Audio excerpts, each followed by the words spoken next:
उस दे च पापणी बन गई इस्त्री, क्योंकि उन्होंने कामनी आख दिता गया। एक कामनी है भाव, एक कामना की मणि है, इत्थे कामना केंद्रित होती है और इस वास्ते कामनी का त्याग ही राम की प्राप्ति है।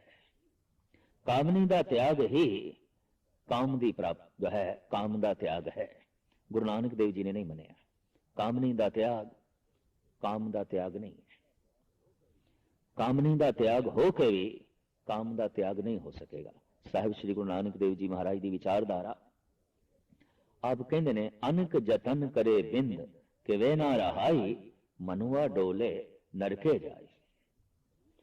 मनुख अपने शरीर दे भोजन ते पानी पांदा है, लेकिन आखिर में शरीर विच पाया है, हुण शरीर दे विच ही रहना चाहिए है, तो शरीर रोगी हो जाएगा। उहदा फालतू हिस्सा शरीर तो बाहर होना ही चाहिए, होना ही चाहिए। शरीर में जो शक्ति संग्रह होती है खा पी के, लोड़ मात्र शरीर विच रहनी चाहिए है, बाकी शरीर तो बाहर जानी चाहिए। अगर ना गई तो शरीर रोगी होगा, लाजमी होगा। इस वास्ते इस तरह के त्यागी मनुख जितने रोगी दिखाई देते हैं, उतने ग्रस्ती रोगी नहीं दिखाई देते। जिसका मल वास्तविक दे बाहर ही नहीं निकलता, विसर्जित ही नहीं होता, असी उसनों कहते हैं कब्ज का रोगी है। और कब्ज तमाम रोगों की जड़ है। कारण शरीर दे से भोजन पै गया है, पानी पै गया है, लेकिन निकास के द्वार नहीं। असी देखते हैं शहर में गंदे पानी के निकास दियां नालियां, घर विच गंदे पानी के निकास दियां नालियां। कोई आखे कि मैं पानी की अपने घर विच वरतों ते करनी है, पर निकास लई नाली नहीं बनानी। घर गंदगी का अखाड़ा बन जाएगा, घर गंदे पानी दे डुब जाएगा। जैसे सानू अपने मकान दे गंदगी के निकास लई एक नाली बनानी पैंदी है, शरीर दे गंदगी के निकास लई परमात्मा ने भी नालियां बनाईयां ने। उस प्रभु की देन, उस अकाल पुरख की देन। और गुरु नानक इस महान बारीक विषय को छूंदे ने। आप कहते ने नहीं, अगर ये नालियां का बनाना ठीक नहीं, इन्हां नालियां का बनाना अगर गलत है, तो फिर परमात्मा ने भी शरीर में जो नालियां लाइयां ने गलत है। अगर थोड़ा मकान विच नालियां का बनाना ठीक है, तो शरीर के मकान विच प्रभु दे भी नालियां बनाने का ढंग ठीक है। शरीर विच कुछ गंदगी है, जिसके निकास लई, जिसके विसर्जन लई कुछ द्वार चाहिए सन, और वो परमात्मा ने बनाए ने, वो ईश्वर ने जो है बनाए ने। लेकिन इस पुरुष प्रधान हो जाए तो स्त्री नूं निखिध आखे नहीं, स्त्री पुरुष दे समान द्वार बनाए ने निकास दे। परिपूर्ण परमात्मा का यह नियम, परिपूर्ण परमात्मा की यह मर्यादा। लेकिन यह जिहड़ी तर्क है कि स्त्री कोई महान रहबरी पुरुष नहीं बन सकी, अज तक किसी विशेष ग्रंथ की सिरजना नहीं कर सकी, कोई महान चित्रकार, दार्शनिक, फिलोसफर, संतराश नहीं बन सकी, किसी महान राजनीति नो जन्म नहीं दे सकी, समाज की परंपरावां नो जन्म नहीं दे सकी। ये जन्मदाते ते पुरुष ही ने।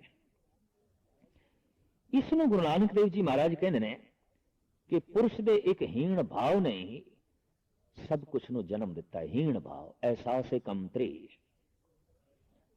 है पुरुष के अंदर, एहसास कमतरी।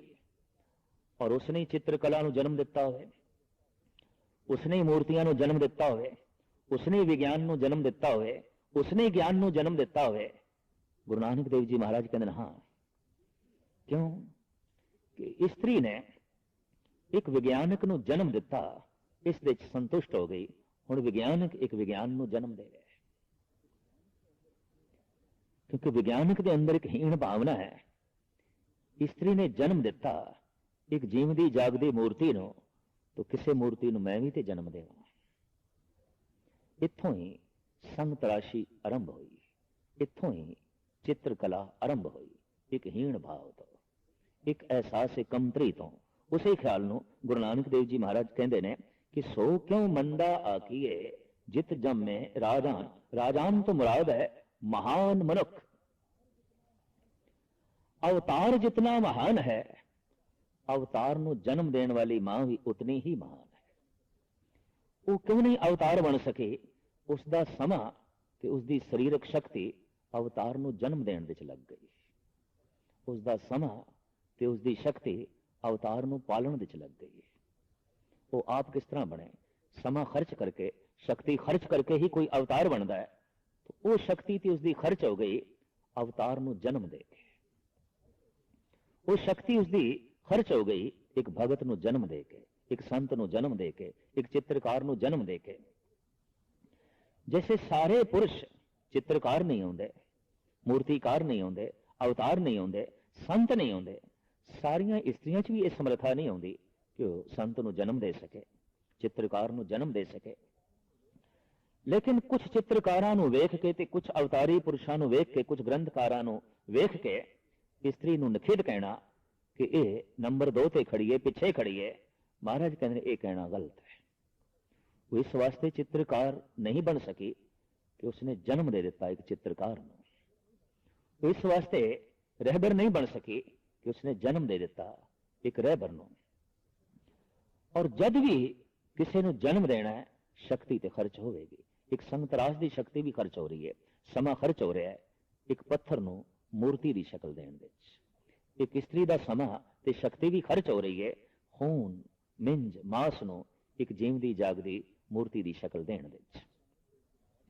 इस वास्ते साहिब गुरु नानक देव जी महाराज कहते हैं कि इसनों भी थोड़ा जिहा विचार विच लो।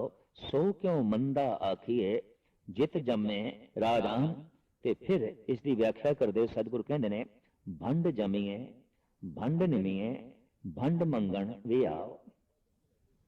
स्त्री तो ही मनुखता जन्म लेंदी है, स्त्री तो ही पैदा होती है, स्त्री के अंदर ही सिरजना आती है। और फिर जब युवक हो जाता है, जवान हो जाता है पुरुष, तो भंड मंगण विआह, विआह लई स्त्री ही मंगता है। स्त्री की जो है चाहत पैदा होती है। भंडो होवे दोस्ती, भंडो चले राह। संसार के तमाम दोस्ती के संबंध के रस्ते, रिश्तियां